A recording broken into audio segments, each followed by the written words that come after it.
Welcome back, everybody. Right now, we are going to be talking about continuation bets, which make a huge part of play on the flop. A lot of the strategy, all the theory really revolves around continuation bets. So what exactly is a continuation bet? I know a lot of you know. It's when the preflop aggressor continues firing on the flop. It can be in position or out of position, but essentially the person who places the last raise pre-flop are announcing that they have the strongest range, so many times they are the first ones to fire on the flop because stronger pre-flop range implies strength once the cards actually come out, because that's why they were doing the raising to begin with. So just to give you some examples that you should know what it is.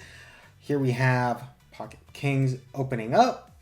I'm going to 4 blinds here because we knew that this villain was a fish, so we want to size up when we're playing against lots of fish. We see a flop, and since we were the pre-flop aggressor, we go ahead and fire a bet on the flop, and this would be a continuation bet. All right. And likewise, we're going to see a continuation bet happen in this hand. Button opens up. Big blind defends. We see a flop. Button goes ahead and fires after being checked to, making this flop bet a continuation bet. And that's really all there is to it. It can happen multi-way. It can happen heads up. As long as the pre-flop aggressor makes the first bet post-flop, that is going to be a continuation bet. All right. So when is it that we are looking to CBet? We want to be placing a lot of CBets in position versus out of position. We are working the informational advantage that we get from acting last. As we talked about in our last installment, having an advantage, whether it be nut or range, promotes continuation betting because we usually have strength. And you want to be heads up when you do a lot of C betting as well, because the more players there are, more odds are that somebody has made something. The strata of what makes strong value goes up a little bit.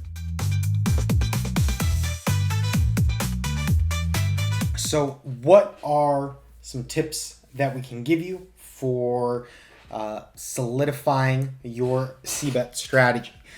Work off of what we covered in the past lesson where you are looking at range and nut advantage. Those are the driving forces behind betting.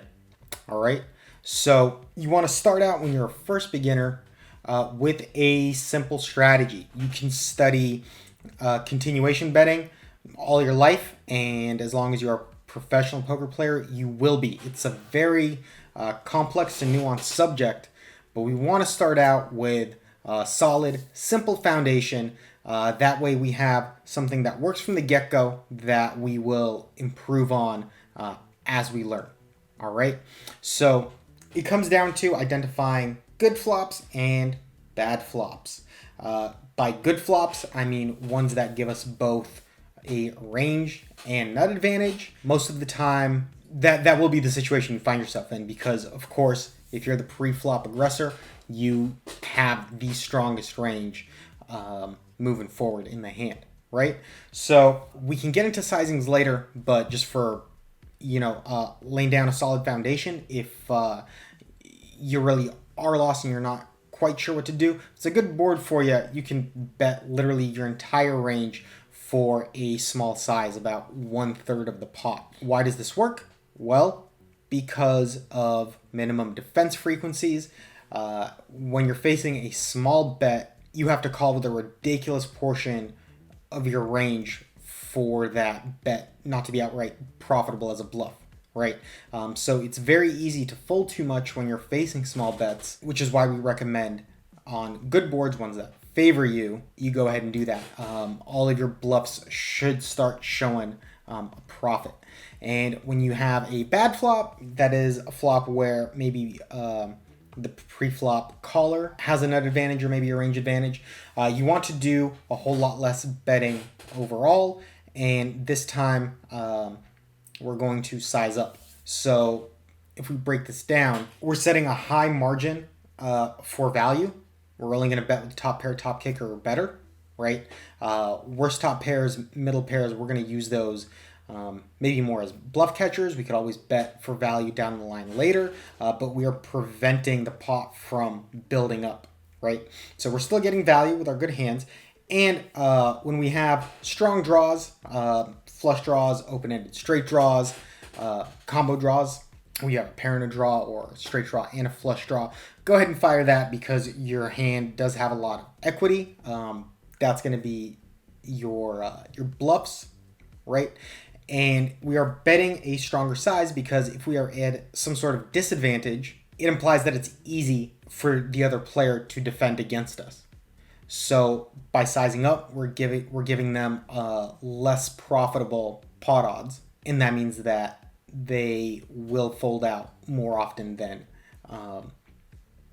with a small bet. So when they fold out, our bluffs get through, and that's how we make our EV.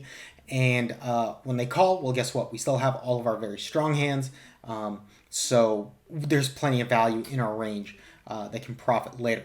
And all those other hands that we're checking, we are still able to get to showdowns without inflating the pot and be able to win there with our top pairs and our middling pairs.